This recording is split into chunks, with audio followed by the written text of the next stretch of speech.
Erythrocyte है वो कितनी जल्दी जो है सेटल डाउन हो जाते हैं, सेडिमेंट हो जाते हैं, ठीक है। इससे आप इन्फ्लामेशन से होने वाली जो भी कंडीशंस हैं उनका पता लगा सकते हैं, ठीक है। कंफर्मेटरी टेस्ट नहीं है बट एक इंडिकेटिव टेस्ट है कि बॉडी में कुछ ना कुछ दिक्कत चल रही है, ठीक है। So it's a kind of test, inexpensive test रहता है ये, ठीक है।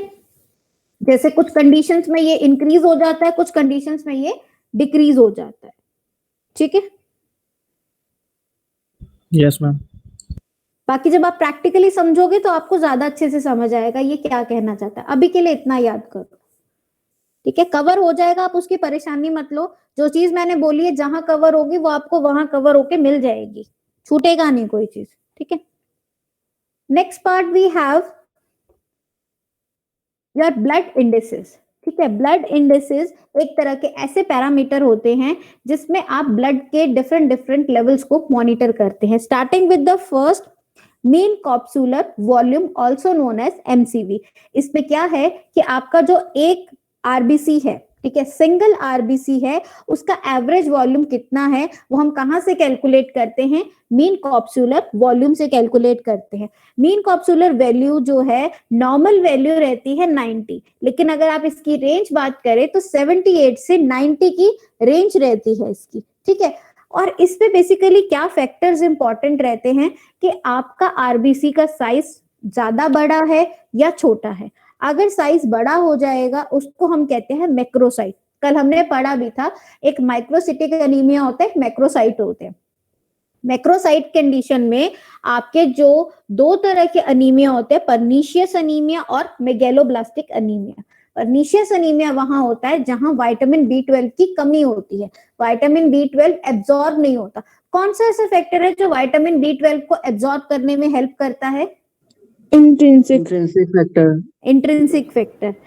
सो इंट्रिंसिक फैक्टर एक ऐसा फैक्टर है जो क्या करता है, आपके विटामिन B12 को एब्जॉर्ब करने में हेल्प करता है। जो आगे क्या रोल प्ले करता है आरबीसी में विटामिन B12? मैम उसको मैच्योर करवाता है मैम, मैच्योरेशन फैक्टर है उसका, मैच्योर करने के लिए जिन कंडीशंस की जरूरत होती है that is your vitamin B12, ठीक है। आप एक चीज ध्यान रखिए, सिलेबस में आपका वर्ड है अनीमिया, ठीक है। तो जहां अनीमिया है समझ लीजिए मैं आपको अनीमिया साथ में ही पढ़ा रही हूँ, ये नहीं कहना कि मैम स्लाइड में अनीमिया नहीं मिला। आपके हर जगह मैंने different different types of anaemia explain किए हैं, ठीक है। सो अगर अनीमिया के ऊपर क्वेश्चन आता है यू कैन राइट कि अनीमिया कितने टाइप्स का होता है, पर्नीशियस है, मेगेलोब्लास्टिक है, माइक्रोसिटिक है, आयरन डेफिशिएंसी अनीमिया है, ये सारी चीजें आपको वहां मेंशन करनी है। समझ में आ गया? Yes ma'am.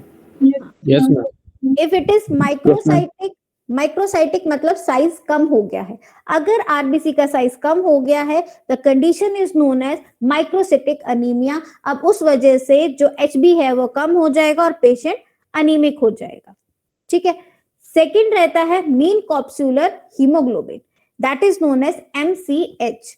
MCH मतलब एक आपके आरबीसी के अंदर कितनी क्वांटिटी ऑफ HB प्रेजेंट है, ठीक है। अब हम वो चीज कैलकुलेट करेंगे with the help of mean corpuscular haemoglobin. Normally MCH जो है दैट इज 30 और रेंज अगर आप देखोगे तो 27 से 32 की रेंज रहती है as per the reference standard. वही चीज अगर आपकी कंडीशन जो है अनीमिक है, ठीक है, अगर पेशेंट को पर्नीशियस अनीमिया है या मेगेलोब्लास्टिक अनीमिया है, उस टाइम पर क्या होगा, जो MCH का अमाउंट है वो कम हो जाएगा, या तो अमाउंट कम हो जाएगा या नॉर्मल रहेगा, दोनों में से कुछ भी हो सकता है, ठीक है। या फिर अगर आप इसके आरबीसी स्टडी करते हैं, मान लो मैं माइक्रोस्कोप के अंदर कुछ ऐसे पेशेंट्स है जिसका मैं चेक करना चाहती हूँ MCH, मैं उसके आरबीसी को चेक कर रही हूँ, तो उसके आरबीसी जो है it will be macrocytic. Macrocytic मतलब उनका साइज बड़ा हो जाएगा, ठीक है। As well as they are normochromic और हाइपोक्रोमिक। नॉर्मोक्रोमिक और हाइपोक्रोमिक में क्या रहता है, क्रोमिक का मतलब होता है कलर, ठीक है। अगर हम कहते हैं नॉर्मोक्रोमिक मतलब HB का जो कलर है, जो उसका अपीयरेंस है दैट इज नॉर्मल, ठीक है। अगर मैं ये कहती हूँ हाइपोक्रोमिक है, इट मींस जो उसमें ब्लड का कंटेंट है, ब्लड का कंटेंट मतलब जो उसमें आरबीसीज का कंटेंट है वो कम हो गया है। अब आप कहोगे हमारा तो ब्लड जब भी निकालो वो हमेशा रेड कलर का आता है, ये स्टडीज हमारी होती है माइक्रोस्कोप के अंदर, वहां पे आपको पता चलता है कि नॉर्मली इतने आरबीसीज होने चाहिए, अगर इतने आरबीसीज नहीं है मींस कि ये अमाउंट कम है, इट मींस उसका कलर कम है, it means it is in hypochromic condition. ठीक है, दो चीजें हैं, एक तो होगा आपका आरबीसी का साइज बड़ा हो गया, या फिर दूसरी साथ में क्या रहेगी, या तो उसका कंटेंट आरबीसी का कम हो गया है जिस वजह से उसका जो रेड कलर है वो नॉर्मल से थोड़ा कम हो गया है। ठीक है, अगर हाइपोक्रोमिक अनीमिया है उस कंडीशन में एमसीएच का अमाउंट कम हो जाता है। ठीक है, और अगर नॉर्मोक्रोमिक कंडीशन है तो एमसीएच का लेवल उतना ही रहता है जितना वो है। ठीक है, so this is the mean corpuscular haemoglobin, यानी एक आरबीसी के अंदर कितना क्वांटिटी, कितनी अमाउंट एचबी की प्रेजेंट है। ठीक है, एक चीज ध्यान रखिए, हर तरह के फैक्टर्स में वेरिएशन आती है। अगर आपको 1 नंबर क्वेश्चन आएगा, 1 मार्क क्वेश्चन ऐसा भी आ सकता है, कौन सा ऐसा आपका इंडिसेस है, ठीक है, जो हम स्टडी कर रहे हैं, ब्लड इंडिसेस है जिसमें आपका जो वॉल्यूम है वो नॉर्मल रहता है चाहे अनीमिक कंडीशन भी हो। ठीक है, सो मतलब एमसीएच का लेवल नॉर्मल भी रहता है या कम हो जाता है, ऐसा कौन सा आपका कंडीशन है? जैसे अनीमिया की कंडीशन में एमसीएच नॉर्मल भी होता है और कई जगह कम भी हो जाता है, ये वेरी करता है। ठीक है, next we have mean corpuscular haemoglobin concentration. अब हम ये जो कंसंट्रेशन है वो वॉल्यूम के हिसाब से देख रहे हैं, मतलब कितना अमाउंट ऑफ हीमोग्लोबिन जो है वो प्रेजेंट है एक आरबीसी में with respect to the volume of RBC. RBC के वॉल्यूम और अमाउंट दोनों को कोरिलेट करके जिस चीज को हम कैलकुलेट करते हैं that is your mean corpuscular haemoglobin concentration. ठीक है, इसको हम परसेंटेज में कैलकुलेट करते हैं। एमसीएचसी वैल्यू 30% रहती है normal value and range is 30 to 38। ठीक है, and it is common in iron deficiency anaemia. ठीक है, आयरन डेफिशिएंसी अनीमिया का लेवल कम हो जाता है, और यहाँ पर जो करेक्टरिस्टिक फीचर होते हैं आयरन डेफिशिएंसी अनीमिया के, उसमें क्या रहता है आपका आरबीसी जो है it is microcytic and hypochromic. ठीक है, ये फीचर्स आपको याद रखने हैं कि मेगैलोब्लास्टिक अनीमिया में आरबीसी का साइज इंक्रीज हो जाता है, आयरन डेफिशिएंसी के कंडीशन में आरबीसी का साइज कम हो जाता है और वो हाइपोक्रोमिक हो जाता है। तो ये सारी जो आपको करेक्टरिस्टिक्स हैं वो याद रखनी है और एग्जाम में लिखनी है। समझ में आ रहा है? ये मैं साथ साथ ही पढ़ा रही हूँ आपको। Yes ma'am. Yes, ma'am. Next category we have white blood cells also known as battling blood cells. ठीक है, बैटलिंग मतलब ये फाइट करते हैं, एक डिफेंस मैकेनिज्म शो करते हैं अगेंस्ट योर बॉडी। ठीक है, जो भी आपकी बॉडी में फालतू का फॉरेन मटेरियल आता है उसके अगेंस्ट ये डिफेंस मैकेनिज्म शो करते हैं। ये एक कलरलेस आपके सेल्स होते हैं दैट कंटेन्स न्यूक्लियस। ठीक है, इनमें न्यूक्लियस प्रेजेंट होता है that as a defence mechanism. दो तरह के होते हैं, एक होते हैं आपके ग्रेन्युलोसाइट, एक होते हैं ए ग्रेन्युलोसाइट। ग्रेन्युलोसाइट वो होते हैं जिनमें ग्रेन्यूल्स प्रेजेंट होते हैं, एक ग्रेन्युलोसाइट पे ग्रेन्यूल्स नहीं होते। आप न्यूट्रोफिल को देखो, नीचे डायग्राम दे रखी है, न्यूट्रोफिल को देखो और लिम्फोसाइट को देखो। कर्सर विजिबल है? यस मैम, विजिबल है। Yes, ma'am. न्यूट्रोफिल्स को देखिए, यहाँ पर Yes, आपको ma'am. छोटे छोटे स्पॉट्स दिखाई देंगे, ये देखिए छोटे छोटे से स्पॉट्स दिख रहे हैं।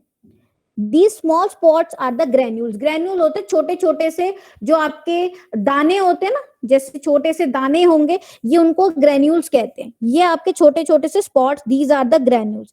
आप लिम्फोसाइट को देखो, वहां पर कोई ग्रेन्यूल्स नहीं है, वहां सिर्फ एक सेल प्रेजेंट है। ठीक है, वो एज सच होल प्रेजेंट है, उसमें कोई ग्रेन्यूल नहीं है। तो ये डिफरेंस है कि जो आपके ग्रेन्यूलोसाइट्स है उसमें छोटे छोटे ग्रेन्यूल्स प्रेजेंट होते हैं। ठीक है, एक ग्रेन्युलोसाइट में किसी तरह के कोई ग्रेन्यूल्स नहीं होते। ठीक है, ल्यूकोसाइट जो बेसिकली हैं आपके टोटल बॉडी का अगर हम देखें तो सिर्फ 1% जो है वो हमारी बॉडी में व्हाइट ब्लड सेल्स प्रेजेंट होते हैं। ठीक है, as a normal healthy person. और जो व्हाइट ब्लड सेल्स है they are not limited to blood only. ऐसा नहीं कि सिर्फ आपके ब्लड में होंगे, वो आपको स्प्लीन में भी मिल जाएंगे, आपके लिवर में भी होंगे, आपके लिम्फ ग्लैंड्स में भी प्रेजेंट होंगे। So they are present in the lymph, spleen, liver and the blood. ठीक है, one by one we will start with the different kinds of WBC. First with the neutrophils. इनमें मैं आपको property एक एक पढ़ के नहीं सुनाऊंगी, आपको सिर्फ मीनिंग के साथ कोरिलेट करके दिखाऊंगी. ये सारी चीजें आप खुद पढ़ेंगे. सबसे पहले जो न्यूट्रोफिल्स होते हैं ये आपके मल्टी लोब्ड होते हैं. इनका जो न्यूक्लियस होता है वो मल्टी लोब्ड होता है. Now what do you mean by multi lobe? Lobe का मतलब होता है जो एक ऐसा पार्ट, ऐसा structure that is somewhat rounded in nature. आपको नीचे दिखाई दे रहा होगा, दो डायग्राम है, ब्लू कलर के आपको एक सर्कल टाइप दिखाई दे होंगे अलग अलग शेप के, जहां मेरा कर्सर है. Yes ma'am. दिखाई दे रहे हैं ये कर्सर जहां घूम रहा है. इस चीज को हम लोब कहते हैं. लोब का मतलब होता है LOBE, लोब. लोब का मतलब होता है एक ऐसा राउंडेड स्ट्रक्चर, ठीक है, जो हमारे सेल्स में प्रेजेंट होता है. ठीक है, तो यहाँ पर जो आपका न्यूक्लियस है वो इस तरह से प्रेजेंट है, that is the multi lobe. बहुत सारी लोब्स हैं, it is multi lobe in nature. अब अगर मुझे न्यूट्रोफिल्स को माइक्रोस्कोप के अंदर देखना है तो मैं ऑब्वियसली उसके लिए कुछ प्रॉपर प्रिपरेशन करूंगी, ऐसे तो दिखाई नहीं देगा. ठीक है, तो न्यूट्रोफिल्स को देखने के लिए हमारे पास डाइज होती हैं, जैसे हेयर कलर डाई होती है जो हेयर्स को कलर देती है, ऐसे ही स्टेनिंग के लिए हमारे पास डाई होती है. स्टेनिंग एक ऐसी टेक्निक होती है जिसमें आप डाई ऐड करते हैं अपनी स्लाइड में, और जब आप उसको माइक्रोस्कोप में देखते हैं तो उसमें आपको कलर दिखाई देता है. वो हेल्प करता है देखने के लिए. ठीक है, अब क्या है कि आपके जो न्यूट्रोफिल्स हैं वो दो तरह की डाई को रिस्पॉन्ड करते हैं, एसिडिक और बेसिक डाई. मतलब एक ऐसी डाई जिसका नेचर एसिडिक है, दूसरी ऐसी जिसका नेचर बेसिक है. That's why we call it as amphophilic in nature. ठीक है, जो ग्रेन्यूल्स प्रेजेंट हैं आपके न्यूट्रोफिल्स में दे आर एम्फोफिलिक. एम्फो मतलब दोनों तरह की डाइज को रिस्पॉन्ड करता है. Second thing, it is also azophilic in nature. Azophilic का मतलब, मैम, हाँ बोलो मैम एक बार फिर से रिपीट कर दीजिए. क्या चीज? एम्फोफिलिक. Yes ma'am. एम्फोफिलिक का मतलब होता है जब आपका जो सेल है वो आपकी दो अलग अलग डाइज को रिस्पॉन्ड करता है. ठीक है, मतलब हमारे पास दो तरह की डाइज होती हैं. डाई मतलब एक ऐसा कंपोनेंट होता है जो स्लाइड में कलर लेकर आता है. ठीक है, अब वो कलर तभी देगा जब वो जो पर्टिकुलर सेल है उस डाई को रिस्पॉन्ड करेगा. हमारे न्यूट्रोफिल्स एसिडिक डाई को भी रिस्पॉन्ड करते हैं, बेसिक को भी रिस्पॉन्ड करते हैं, दोनों तरह की डाई को रिस्पॉन्ड करते हैं. ठीक है, that's why we consider it as a amphophilic in nature. हम इसको एजोफिलिक भी बोलते हैं. एजोफिलिक इसलिए बोलते हैं, एक हमारी स्पेसिफिक डाई होती है, एक स्पेसिफिक स्टेन होता है जिसको हम रोमोनोविस्की कहते हैं. ठीक है, रोमोनविस्की कहते हैं. वो एक ऐसी डाई होती है जो इसको बरगंडी कलर देती है. बरगंडी कलर है, आपको टॉप पे इमेज दिखाई दे रही होगी, पर्पल सा कलर दिख रहा होगा. ये पर्पल सा इमेज दिख रही है यस मैम. यस ठीक है, यस मैम. मैम. ये जो कलर है it is the burgundy colour. ये क्या है? आपकी डाई रहती है, रोमानोविस्की डाई रहती है. ठीक है, उस डाई से अगर हम चेक करते हैं आपका जो स्ट्रक्चर है इसका न्यूट्रोफिल का, तो कलर आता है बरगंडी कलर आता है. ठीक है, सो that's why we considered it as a azophilic in nature. So it is azophilic, aminophilic in nature. ठीक है, and it has a life span of 2 to 5 days. आपका न्यूट्रोफिल ज्यादा से ज्यादा 2 से 5 दिन तक ही सरवाइव करता है. ठीक है, और इसमें और भी डाइज रहती हैं जो इसको चेक करते हैं, जिसको हम कहते हैं एओसिन और मिथाइलिन ब्लू. ठीक है, तो दो और डाइज रहती हैं जिसकी वजह से इसको हम अमीनोफिलिक कहते हैं. ये इओसिन को भी रिस्पॉन्ड करता है, ये मिथाइलिन ब्लू को भी करता है.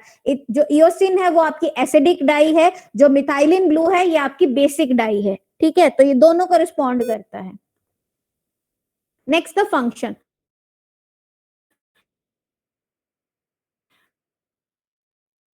का जो मैकेनिज्म है, this is the first line defence mechanism. ठीक है, फर्स्ट लाइन डिफेंस मैकेनिज्म है, ये फेगोसाइटोसिस करते हैं. सो this is the function of your neutrophils. अब आगे दो टर्म्स आपने याद रखनी है. अगर आपका जो टर्म के साथ फीलिया लगा हुआ है, इट मींस कि उस सेल का नंबर इंक्रीज हो गया है. ठीक है, अगर किसी सेल के साथ वर्ड लगा है पीनिया, मतलब उस सेल का नंबर कम हो गया है. अगर मैं कह रही हूँ न्यूट्रोफिलिया, इसका मतलब न्यूट्रोफिल्स का अमाउंट बढ़ गया है. अगर मैं कह रही हूँ न्यूट्रोपीनिया, इट मींस कि न्यूट्रोफिल्स की अमाउंट कम हो गई है, ठीक है। अब ऐसी कौन सी कंडीशंस हैं जब न्यूट्रोफिल्स बढ़ते हैं या कम होते हैं? फिर नॉर्मल फिजियोलॉजिकल कंडीशन में अगर कोई बहुत ज्यादा एक्सरसाइज करता है या फिर लैक्टेशन या प्रेगनेंसी की कंडीशन होती है, उन कंडीशंस पे न्यूट्रोफिल्स बहुत ज्यादा इंक्रीज हो जाते हैं, ठीक है। लेकिन ऐसा नहीं कि सिर्फ इन कंडीशंस में, कभी कभी कुछ पैथोलॉजिकल कंडीशंस होती हैं, कुछ बीमारियां ऐसी होती हैं जिसमें आपका जो कंसंट्रेशन है, जो अमाउंट है, वो बढ़ जाता है, जैसे अक्यूट पायरोजेनिक इन्फेक्शन, ठीक है। पायरोजन होते हैं जो फीवर कॉजिंग एजेंट होते हैं, ठीक है, जो बुखार करते हैं। सो अक्यूट पायरोजन इन्फेक्शन के केस में न्यूट्रोफिल्स का लेवल इंक्रीज हो जाता है। आपको याद होगा मैंने आपको स्टार्टिंग में एक चीज कही थी, जब हम टीएलसी डीएलसी चेक कर रहे थे, कि जब आपकी जो ब्लड टेस्ट की रिपोर्ट रहती है उसमें हम टीएलसी भी देखते हैं, हम डीएलसी भी देखते हैं, ठीक है। टोटल ल्यूकोसाइट काउंट भी देखते हैं, डिफरेंशियल ल्यूकोसाइट काउंट भी देखते हैं, ठीक है। हम ये भी देखते हैं कि सारे के सारे जो आपके डब्ल्यूबीसी है वो कितने बड़े हैं, और तो उन बड़े हुए डब्ल्यूबीसी में कौन सा कंपोनेंट है जो इंक्रीज हुआ है। अब यहाँ आप देखिए उन्होंने कहा है अक्यूट पायरोजेनिक इन्फेक्शन के केस में आपके न्यूट्रोफिल्स बढ़ते हैं, मींस हो सकता है बाकी के सारे कंपोनेंट नॉर्मल रहते हैं, ठीक है। सो हमें ये चीज आइडेंटिफाई करनी होती है कि सारे डब्ल्यूबीसी में से कौन सा डब्ल्यूबीसी जो है वो इंक्रीज हुआ है, ठीक है। Next is neutropenia. मैम, हाँ बोलो बोलो। बताया जिससे सेल के अमाउंट बढ़ जाते हैं, और दूसरा कौन सा है अमाउंट, मतलब कौन सा नाम आपने बताया जिसके सेल आपको amount स्क्रीन कम नहीं हो दिख रही जाता है?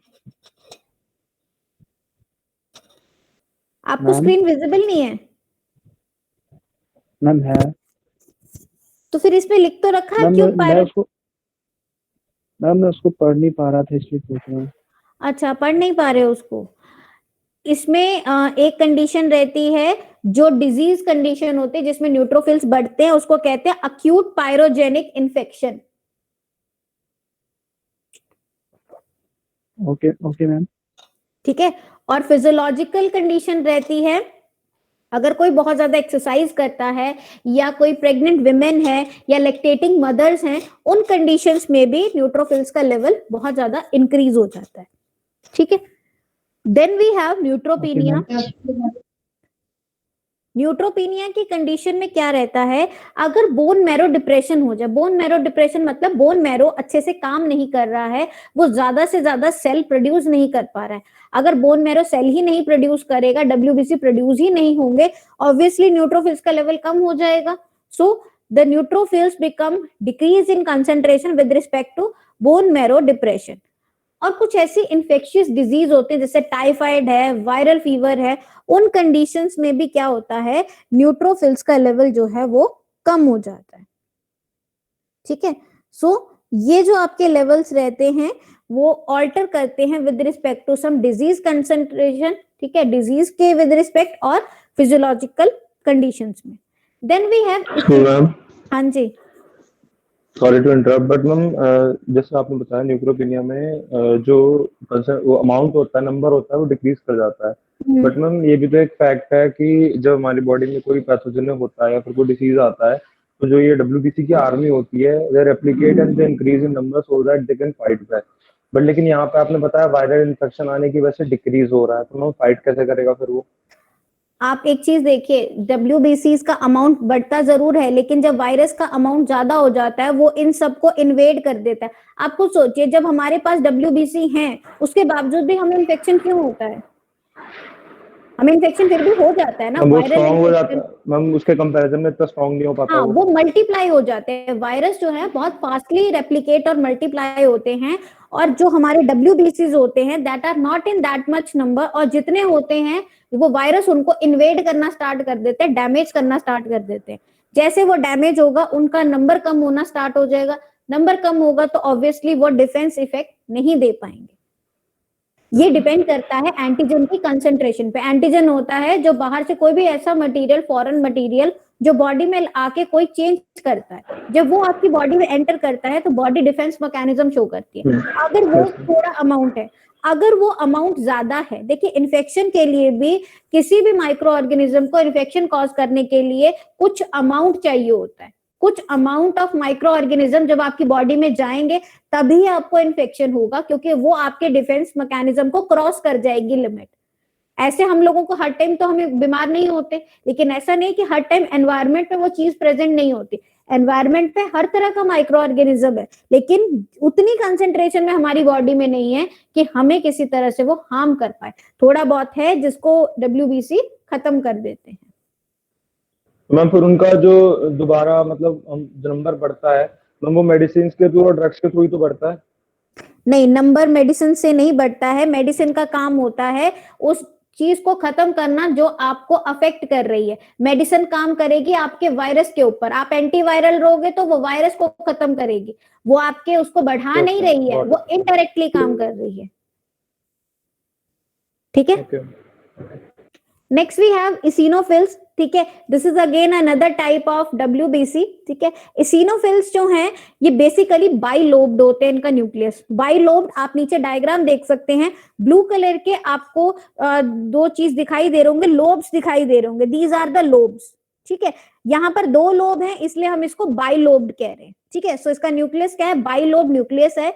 इसका साइटोप्लाज्म बेसिकली एसिडोफिलिक है नेचर में। ना व्हाई एसिडोफिलिक इन नेचर, मतलब अगर मैं इसमें एसिडिक डाई ऐड करती हूं तो जो मेरे इसिनोफिल्स हैं वो रिस्पॉन्ड करते हैं एसिडिक डाई को।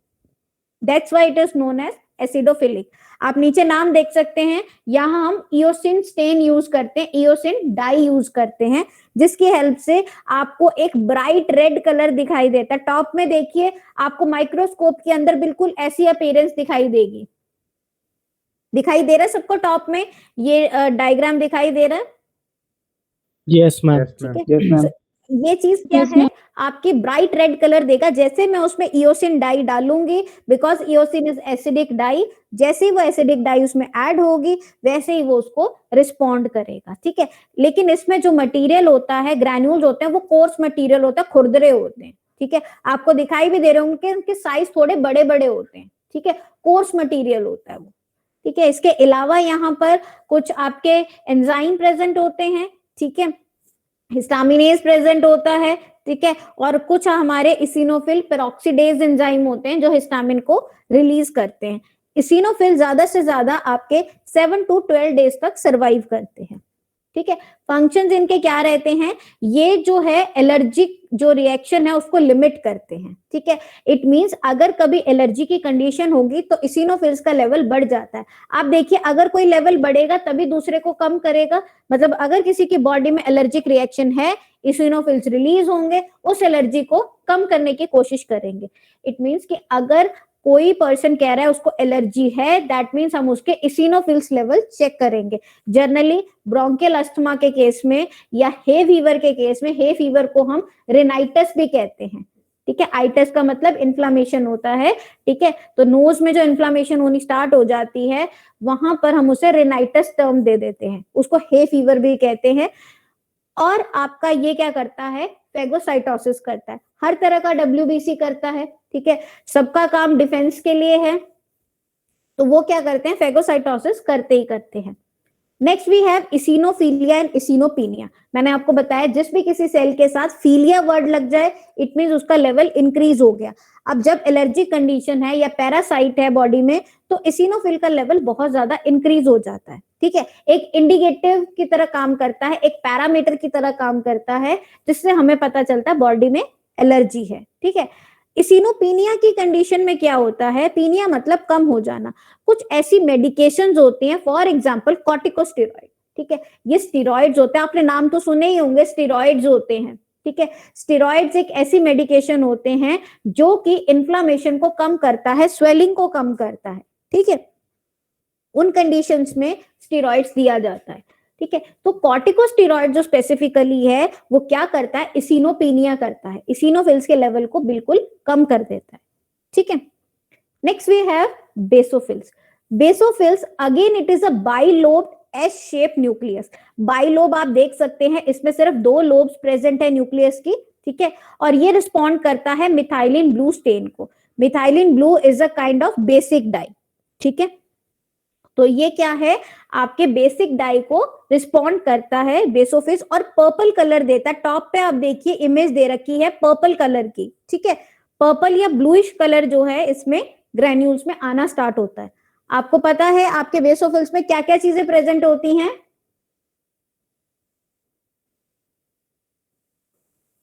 क्या होता है बेसोफिल्स के अंदर? Am I audible? Yes ma'am. क्या होता है बेसोफिल्स के अंदर? हिस्टामाइन। granule, नहीं, ग्रेन्यूल्स तो होते हिस्टामाइन। हैं। हाँ, हिस्टामिन होता है और सीरोटोनिन। Serotonin ma'am. अच्छा, सेरोटोनिन होता है और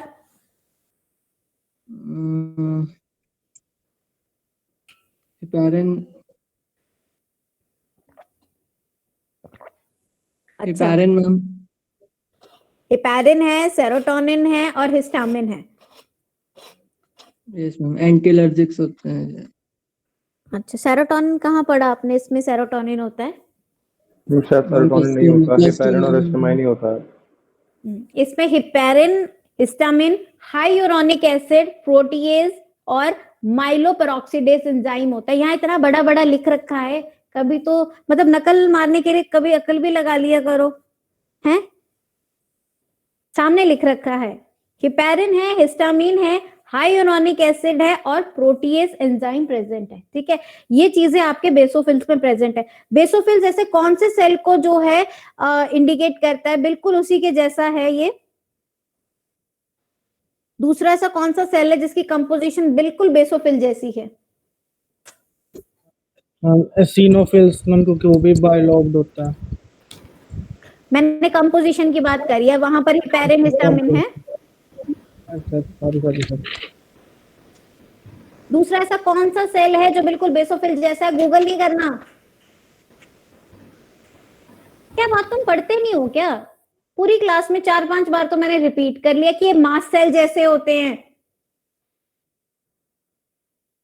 कि नहीं होते हैं बेसोफिल मास्ट सेल जैसे?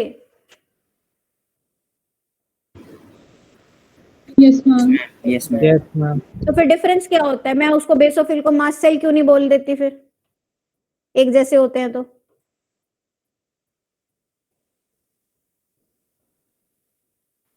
मैम उसकी कंपोजिशन सेम होती है, फंक्शन नहीं मैम। कंपोजिशन सेम होती है, फंक्शन नहीं। कंपोजिशन सेम होती है मतलब बेसोफिल भी इंफ्लेमेटरी मीडिएटर रिलीज करता है, वो भी हिस्टामिन, हेपेरिन रिलीज करता है, दूसरा भी करता है, तो फंक्शन भी सेम हो गए। फिर मैं उसको एक चीज क्यों नहीं कहती? फिर मैं अलग अलग क्यों पढ़ रही हूँ उनको?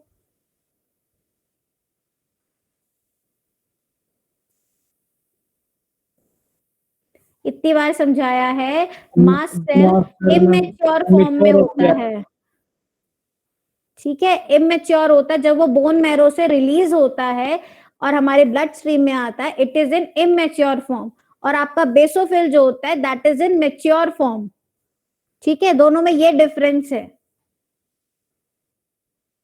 नेक्स्ट द फंक्शन वही है जो बेसोफिल्स के अंदर प्रेजेंट होगा, ऑब्वियसली रिलीज भी वही चीज होगी। सो बेसोफिल्स के अंदर हिस्टामिन, हेपेरिन प्रेजेंट है, so they will release histamine and heparin. ठीक है, then we have the condition of basophilia and basopenia, जो चीज मैंने आपको बताई। बेसोफिल्स का लेवल इंक्रीज कब होता है? जब आपकी बॉडी में किसी तरह का माइक्रो ऑर्गेनिज्म से रिलेटेड इंफेक्शन होता है, जैसे चिकन पॉक्स है, स्मॉल पॉक्स है, ट्यूबरक्लोसिस या आपके इन्फ्लुएंजा है। ठीक है, ये ट्यूबरक्लोसिस क्या है? आपका टीबी की बीमारी है। ठीक है, चिकन पॉक्स, स्मॉल पॉक्स सबने सुन रखे होंगे। इन्फ्लुएंजा रहता है बेसिकली जिनको खांसी जुकाम की दिक्कत रहती है, उसमें कई बार इन्फ्लुएंजा वायरस की वजह से होता है सारा कुछ, इसलिए उसको इन्फ्लुएंजा बोलते हैं। ठीक है, बेसोपीनिया रहता है, यानी जो बेसोफिल्स का लेवल है वो कब कम होता है? जब ग्लूकोकॉर्टिकॉइड्स देते हैं। जब सिंपल कॉर्टिकॉइड्स देते हैं तो इसिनोफिल्स का लेवल कम होता है, जब ग्लूकोकॉर्टिकॉइड देते हैं तो बेसोफिल्स का लेवल कम होता है। ये डिटेल में आपको पढ़ने को फार्माकोलॉजी में मिलेगा कि ग्लूकोकॉर्टिकॉइड्स क्या होते हैं या फिर आपके सिंपल कॉर्टिकॉइड्स क्या होते हैं। इन्हें याद रखिए, एक तरह के स्टीरॉइड्स होते हैं जो इन्फ्लामेशन को कम करते हैं। ठीक है, लिम्फोसाइट्स। ठीक है, now we have the agranulocytes part. Lymphocytes को हम दो तरह से डिवाइड करते हैं on the basis of their structure as well as the maturation. ठीक है, स्ट्रक्चर के बेसिस पे स्मॉल और लार्ज दो तरह के लिम्फोसाइट्स होते हैं, उनके थोड़ा साइज में वेरिएशन होता है। ठीक है। मैच्योरेशन के बेसिस पे क्या रहता है, जो टी लिम्फोसाइट्स होते हैं वो सबसे ज्यादा मैच्योरेटेड होते हैं और टोटल हमारे बॉडी में 80% पार्ट रहता है उनका, ठीक है। अगर हम लिम्फोसाइट्स की बात करें तो टी लिम्फोसाइट्स टोटल लिम्फोसाइट्स का 80% पार्ट है, ठीक है। बी लिम्फोसाइट 15% पार्ट है और एनके सेल्स 5% पार्ट है। What is this NK sales?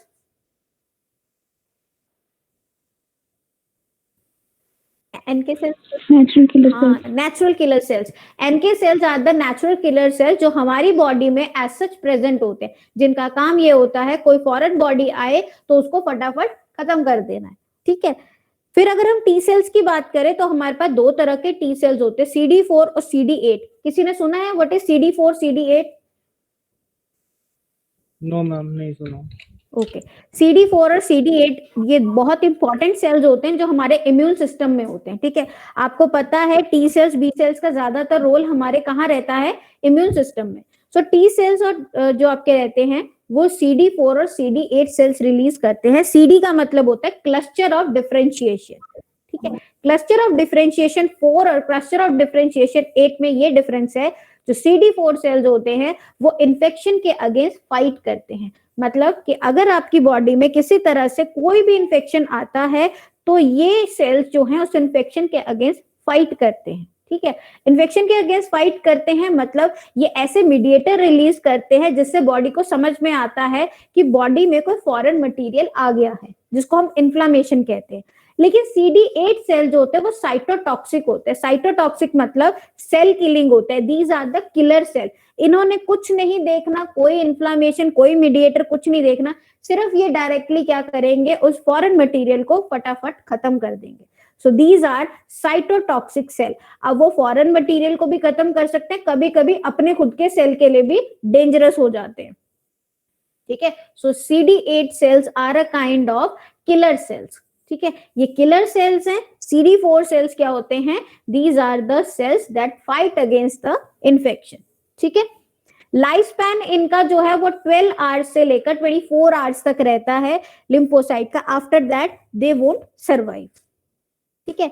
Now the functions, मैंने आपको बताया कि जो टी सेल्स होते हैं इम्यून सिस्टम में बहुत इंपॉर्टेंट रोल प्ले करते हैं और केमिकल मीडिएटर रिलीज करते हैं। लिम्फोकाइन एक तरह का केमिकल मीडिएटर है जो टी सेल्स रिलीज करते हैं। जैसे वो रिलीज होता है, उसके रिलीज होने से टारगेट सेल में एपोप्टोसिस हो जाता है। Apoptosis means a programmed cell death. Program cell death का मतलब है कि आपकी जो सेल है, जो कोई faulty cell, foreign material body में अंदर घुस गया है, उसको जो है उन्होंने क्या करना है, पूरी तरह से डैमेज कर देना। So there is a sequence of killing that cell that is known as apoptosis, programmed cell death, ठीक है।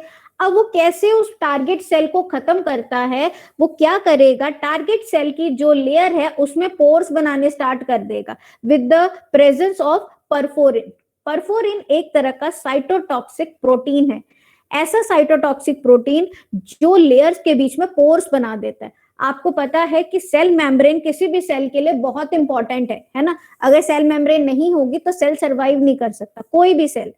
अगर टारगेट सेल यानी जो आपका माइक्रो ऑर्गेनिज्म है उसकी जो सेल मेम्ब्रेन है उसमें पोर्स हो जाएंगे, मतलब उसमें जो फ्लूइड है, जो अंदर का मटेरियल, वो सब बाहर रिलीज हो जाएगा, या बाहर से जो फ्लूइड है वो उसमें एंटर हो जाएगा, तो वो सरवाइव नहीं कर पाएगा, ठीक है। सो टी सेल्स क्या करते हैं, आपके लिम्फोकाइंस रिलीज करते हैं, ठीक है, जिसकी वजह से एपोप्टोसिस एक्टिवेट हो जाती है। और एपोप्टोसिस में क्या रहता है, हमारा साइटोटॉक्सिक प्रोटीन उस मेम्ब्रेन के अंदर छोटे छोटे होल्स कर देता है, ठीक है। वो होल्स हो जाएंगे, आपकी मेम्ब्रेन खत्म हो जाएगी, ठीक है, जो उस पर्टिकुलर माइक्रो ऑर्गेनिज्म की मेम्ब्रेन है, ठीक है। बी सेल्स क्या करता है, आपके प्लाज्मा सेल्स को जनरेट करता है, जिसे हम इम्यूनोग्लोबुलिन कहते हैं। इम्यूनोग्लोबुलिन एक तरह की एंटीबॉडीज होती हैं जो बी सेल्स जनरेट करता है, ठीक है। आपने देखा होगा, हम कहते हैं कि एंटीजन जैसी बॉडी में एंटर करता है, बॉडी एंटीबॉडीज बनाना स्टार्ट कर देती है, उसके अगेंस्ट कुछ ऐसे एजेंट्स बनाती है जिसको हम एंटीबॉडी कहते हैं, जो उसको खत्म करने के लिए होती है, ठीक है। That are known as immunoglobulin. Third we have NK sales.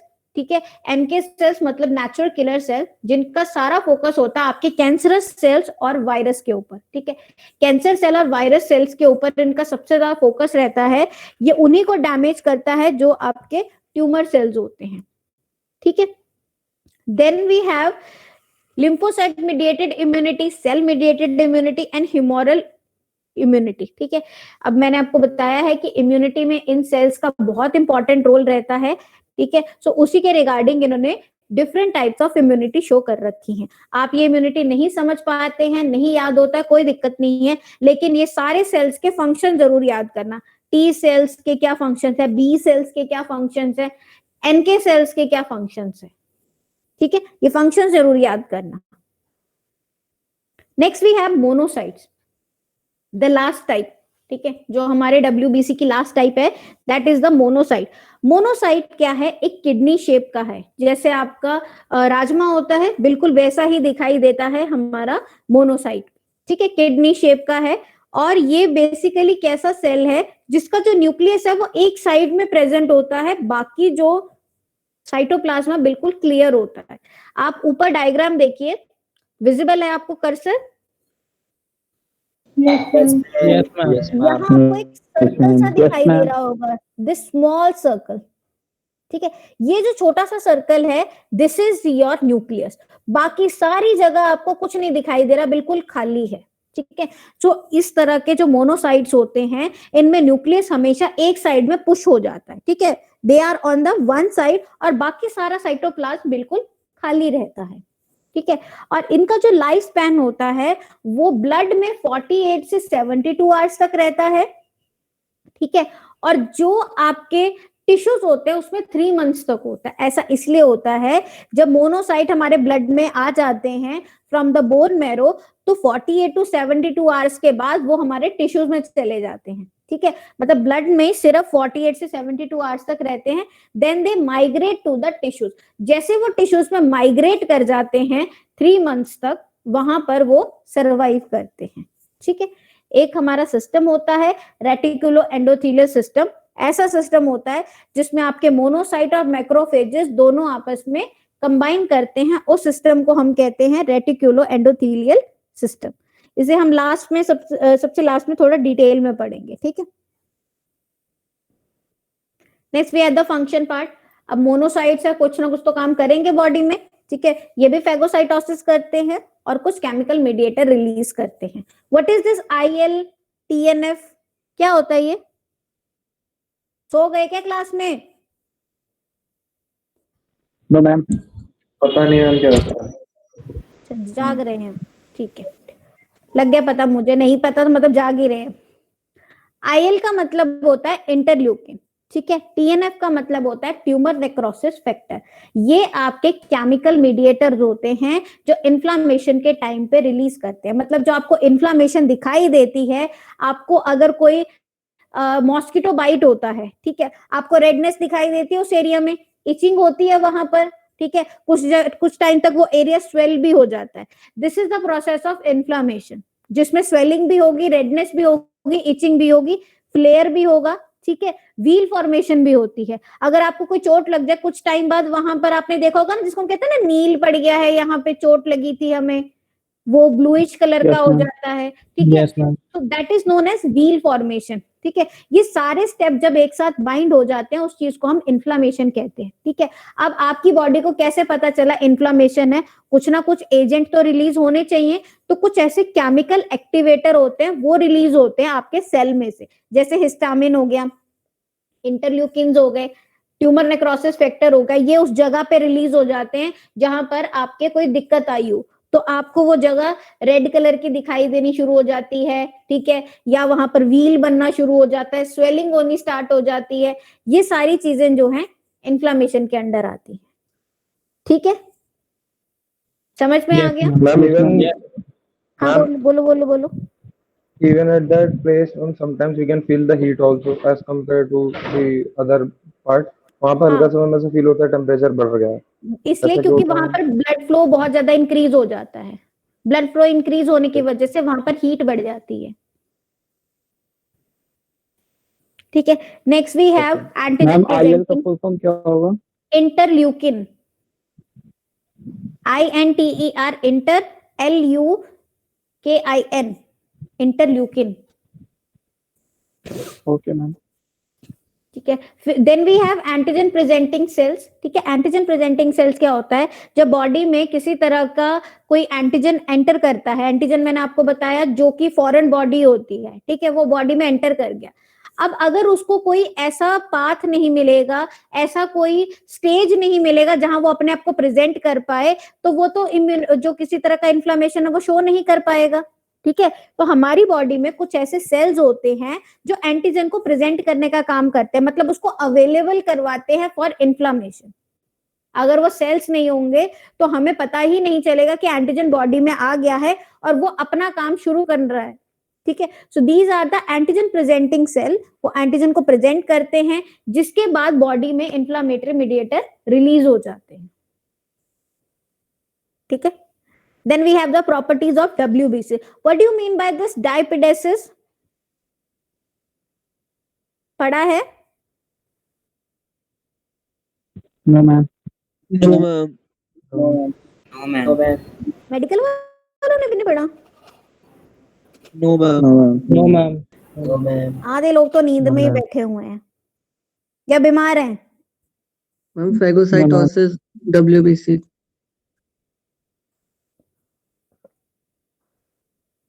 मैंने तो डायपेडेसिस पूछा है, फेगोसाइटोसिस तो पूछा ही नहीं। डायपेडेसिस एक ऐसी प्रॉपर्टी होती है जिसमें जो ब्लड सेल्स होते हैं वो आपके कैपिलरी में से क्रॉस करते हैं। ठीक है, जब वो कैपिलरी में से क्रॉस करते हैं तो आपके जो कैपिलरी है वो उसके साथ इंटैक्ट रहती है। ये डायग्राम दिख रही है जो मैं ड्रॉ कर रही हूँ? Yes ma'am. Yes ma'am. अब यहाँ देखिए, ये आपकी कैपिलरी है जो मैंने बाहर लाइंस ड्रॉ करी हैं।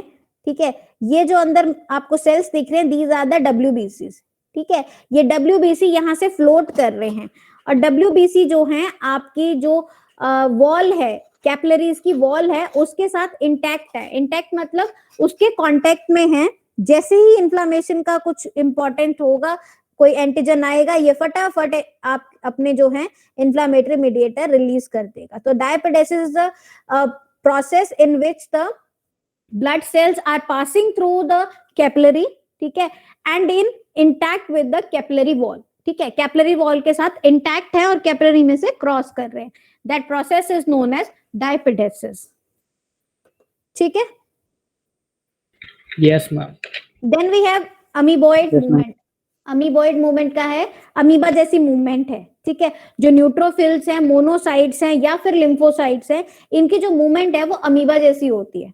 ठीक है, so that's why they are known as amoeboid movement होती है इनकी। Then we have chemotaxis. Chemotaxis का मतलब होता है मूवमेंट। जो सेल्स मोटाइल होते हैं, मोटाइल मतलब जो मूव कर सकते हैं एक जगह से दूसरी जगह, उस प्रोसेस को हम कीमोटेक्सिस कहते हैं। मतलब हमारे जो WBC हैं वो एक जगह से दूसरी जगह मूव कर सकते हैं, they have the chemotaxis in them. ठीक है, so the movement of any kind of motile cell और ऑर्गेनिज्म, किसी भी तरह की सेल या ऑर्गेनिज्म की मूवमेंट को हम कीमोटेक्सिस कहते हैं। ठीक है, फेगोसाइटोसिस तो आपको पता ही है, सेल जो है उसको एनगल्फ कर लेता है और अपने एंजाइम से उसको डैमेज कर देता है। Now the variation in WBC। ठीक है, WBC में अलग अलग टाइप से वेरिएशंस होती हैं। वेरिएशन इन द सेंस, हमारे बॉडी में नॉर्मल जो रेंज होती है वो 4000 से 11000 तक रहती है WBC का काउंट। अगर WBC का काउंट इंक्रीज हो जाता है, मतलब 11000 से ऊपर चला जाता है, उसको हम कहते हैं ल्यूकोसाइटोसिस। ठीक है, अगर वही ल्यूकोसाइट का काउंट जो है कम हो जाता है, हम उसको कहते हैं ल्यूकोपीनिया। कम मतलब 4000 से कम हो जाना। ठीक है, अब है फिजियोलॉजिकल वेरिएशन, मतलब कुछ बॉडी की फिजियोलॉजी के हिसाब से कभी कभी आपके WBC का काउंट कम या ज्यादा हो जाता है। जैसे जो इवनिंग टाइम है, ठीक है, मॉर्निंग टाइम में जो आपके WBC है that is less as compare to evening time. ऐसा इसलिए होता है, डब्ल्यूबीसी की जनरेशन में पूरी साइकिल होती है, मॉर्निंग से वो साइकिल स्टार्ट होती है, ठीक है। जब वो साइकिल स्टार्ट होगी, धीरे धीरे क्या है, वो डब्ल्यूबीसी बनाने स्टार्ट करेगा। ऑब्वियसली जब वो स्टार्टिंग में बनाने शुरू करेगा तो डब्ल्यूबीसी जो है वो थोड़े थोड़े अमाउंट में बनेंगे। जब साइकिल पूरी होती रहेगी हर फेज में, तो उसमें नंबर ऑफ डब्ल्यूबीसी जो है वो ज्यादा होते रहेंगे। जैसे जैसे साइकिल खत्म होने के टाइम पे आएगी, वैसे ही जो डब्ल्यूबीसी का कंटेंट है वो बढ़ना शुरू हो जाएगा। इसलिए हम इसे डायूरेनल कहते हैं, ठीक है। जिसमें आपका जो डब्ल्यूबीसी का कंटेंट होता है वो मॉर्निंग टाइम में कम होता है, इवनिंग टाइम में ज्यादा होता है। Then if we take food, ठीक है, अगर आपको डर लग रहा है, आपको कोई पेन है, आप एंजाइटी में हो, स्ट्रेस में हो, बहुत ज्यादा एक्सरसाइज कर ली, या कोई प्रेग्नेंट विमेन्स हैं उनके साथ जो है ऐसे रहता है, आपका डब्ल्यूबीसी का काउंट इंक्रीज हो जाता है। ऐसी कंडीशन में बहुत ज्यादा डब्ल्यूबीसी बनने स्टार्ट हो जाते हैं, ठीक है। और जो न्यूबॉर्न बेबीज होते हैं उनमें भी क्या रहता है, डब्ल्यूबीसी का कंटेंट बहुत ज्यादा रहता है। अराउंड 20,000 जो है आपके डब्ल्यूबीसी प्रेजेंट होते हैं न्यूबॉर्न बेबीज में, ठीक है। Next we have the pathologic. Ma'am diurnal repeat कर देना। डायूरेनल का मतलब है डब्ल्यूबीसी का काउंट जो है वो इंक्रीज हो जाता है as compare to day time. मतलब डायूरेनल का मतलब होता है with the passage of day, ठीक है। डे टाइम में कुछ है काउंट, इवनिंग टाइम में कुछ और है काउंट, ठीक है। ऐसा इसलिए होता है कि जब मॉर्निंग से उसकी प्रोसेस स्टार्ट होती है, उस टाइम पे डब्ल्यूबीसी अभी बन रहे होते हैं, प्रोसेस चल रही होती है। उस प्रोसेस में अभी अमाउंट जो है डब्ल्यूबीसी को थोड़ी कम है। जैसे जैसे वो अमाउंट पूरी होगी, साइकिल पूरी होगी, तो ज्यादा से ज्यादा डब्ल्यूबीसी जो है वो बनने स्टार्ट हो जाएंगे। जैसे मान लीजिए ये मॉर्निंग का फेज है, ठीक है, और ये इवनिंग का फेज है। जब वो मॉर्निंग में स्टार्ट हुआ तो अमाउंट जो है बिल्कुल थोड़ी सी थी आपके डब्ल्यूबीसी की। जैसे जैसे जो है डे बढ़ता रहा, ठीक है, प्रोसेस इंक्रीज होती रही, आपके हर फेज पे जो है नंबर ऑफ डब्ल्यूबीसी इंक्रीज होते चले गए। समझ पा रहे हैं मैं जो ये डायग्राम से आपको समझाने की कोशिश कर रही हूँ? Yes ma'am. Yes, ma'am. Yes ma'am. Yes ma'am. Day पूरा होते होते जो नंबर है वो बढ़ना शुरू हो जाता है, क्योंकि साइकिल पूरी हो जाती है तब। Next we have the pathological variations. Pathological का मतलब होता है कोई डिजीज, पैथो मीन्स डिजीज, ठीक है। सो ऐसी कंडीशन जो किसी डिजीज की वजह से होती हैं, मतलब ऐसी कंडीशन जिसमें आपके या तो न्यूट्रोफिल्स बढ़ रहे हैं, या इसिनोफिल्स बढ़ रहे हैं, या मोनोसाइट बढ़ रहे हैं, ठीक है, बेसोफिल्स या फिर आपके लिम्फोसाइट्स बढ़ रहे हैं। तो ये हमने ऑलरेडी डिस्कस कर लिया है कि कौन कौन सी कंडीशंस में आपके ये जो पर्टिकुलर सेल्स है वो इंक्रीज करते हैं, ठीक है। और ल्यूकोपीनिया भी हमने देख लिया कि जैसे वायरल इन्फेक्शन के केस में क्या होगा, न्यूट्रोफिल्स का काउंट कम हो जाता है, ठीक है। अगर कॉर्टिसोल थेरेपी देनी स्टार्ट कर दी है, ठीक है, स्टेरॉइड्स देना स्टार्ट कर दिया है, इसिनोफिल्स का लेवल कम हो जाएगा, ठीक है। बोन मैरो की डिप्रेशन हो गई, बोन मैरो डिप्रेशन की वजह से आपका न्यूट्रोफिल, इसिनोफिल, बेसोफिल, मोनोसाइट सब का लेवल कम हो जाएगा। ऑब्वियसली जब बोन मैरो ढंग से काम ही नहीं कर रहा तो वो किसी भी तरह का सेल नहीं बनाएगा। अगर वो कोई भी सेल नहीं बना रहा, ऑब्वियसली हर तरह के सेल की कंसंट्रेशन अमाउंट कम हो जाएगी। वो किसी के साथ भेदभाव नहीं कर रहा है, वो जो है सबको बराबर से कर रहा है कि अगर मैं बीमार हूं, मैं नहीं काम कर सकता, तो मैं कोई सेल नहीं प्रोड्यूस करूंगा, ठीक है, ना न्यूट्रोफिल, ना इसिनोफिल, ना कोई और, ठीक है। क्लियर हो गया Yes. इतना? Yes ma'am. Okay. Then we have a disease known as leukaemia, ठीक है। ल्यूकीमिया एक ऐसी डिजीज होता है, एक ऐसा ग्रुप ऑफ डिसऑर्डर होता है जिसमें जो ब्लड सेल्स होते हैं, ब्लड फॉर्मिंग सेल्स होते हैं, ये मैलिग्नेंटली ट्रांसफॉर्म होते हैं। मतलब इतने ज्यादा ये फास्ट तरीके से जो है मल्टीप्लाई होते हैं, उसकी वजह से एक डिजीज होती है जिसको हम ल्यूकीमिया कहते हैं, जिसमें क्या होता है, ल्यूकीमिक सेल्स की, ब्लड फॉर्मिंग सेल्स की प्रोलिफिकेशन होता है। प्रोलिफिकेशन माने मल्टीप्लिकेशन होना स्टार्ट हो जाता है, बहुत ज्यादा मल्टीप्लिकेशन स्टार्ट हो जाता है, और वो कंडीशन होती है ल्यूकीमिया की कंडीशन, ठीक है। क्लासिफिकेशन के बेसिस पे हमारे पास दो तरह से होता है। एक होता है कौन से टाइप के सेल्स हैं जो ल्यूकीमिया में है, जैसे मान लो लिम्फोइड सेल्स है या माइलॉइड सेल्स है, ठीक है। उस चीज को आप कहेंगे कि it is dependent upon the cell type, ठीक है। अगर आप कह रहे हैं उसमें नेचुरल हिस्ट्री बेस मतलब ये जो कंडीशन है ये अक्यूट है या क्रॉनिक कंडीशन है, ठीक है। अभी अक्यूट या क्रॉनिक का मतलब होता है जिस कंडीशन में जो टाइम पीरियड होता है वो कम होता है, ठीक है। अक्यूट मतलब इंस्टेंट ऑनसेट, बहुत जल्दी होना। क्रॉनिक मतलब प्रोलॉन्ग्ड, बहुत लंबे टाइम से अगर कोई बीमारी चल रही है उसको हम क्रॉनिक कहते हैं। जैसे कि अस्थमा या फिर जो सीओपीडी है, जो आपके रेस्पिरेटरी डिजीज है या फिर जो डायबिटीज है, दीज आर द क्रॉनिक, बहुत लंबे टाइम से चल रही होती हैं। ऐसा नहीं जब आपको पता चल रहा है वो आपको सिर्फ उस टाइम डायग्नोज होता है, आपकी बीमारी बहुत लंबे टाइम से चल रही होती है। So it is known as the chronic one. Ma'am myeloid और लिम्फोइड वापस बताना। माइलॉइड, मैंने माइलॉइड समझाया था, माइलॉइड सीरीज आया था कहीं, वहां डिस्कस किया था हमने। यस मैम आया था। आया उन था सेल्स ना? होते हैं ये ग्रेनुलोसाइट सेल्स होते हैं शायद ये। नहीं, यहाँ पर हमने वर्ड यूज करा है माइलॉइड, तो हम कह रहे हैं ना माइलॉइड सीरीज, वो चीज मैं पूछ रही हूँ माइलॉइड क्या होता है। चलो ये चीज हम कल डिस्कस करेंगे, ठीक है। स्टार्टिंग में आपका माइलॉइड और लिम्फोइड का पार्ट लेंगे, ठीक है।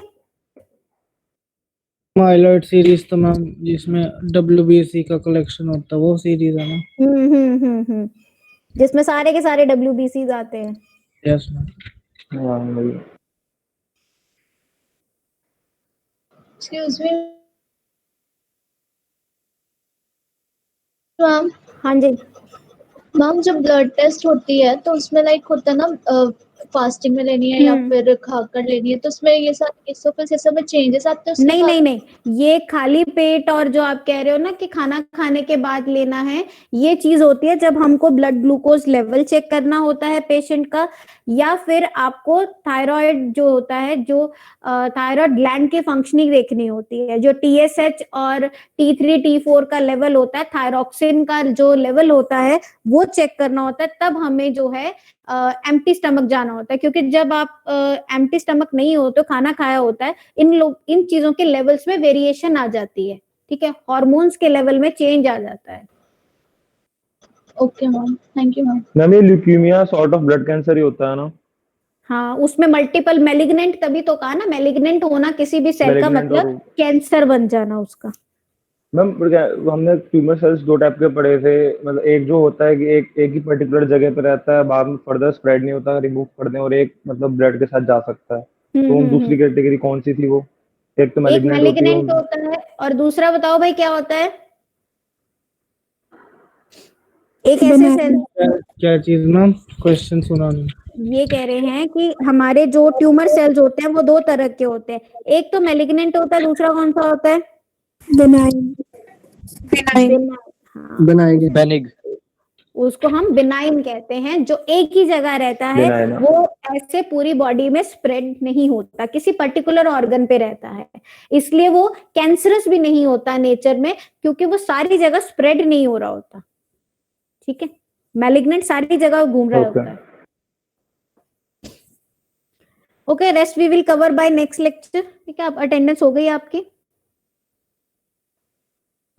Thank you ma'am. Thank you ma'am. Thank you ma'am. Ma'am. Thank you ma'am.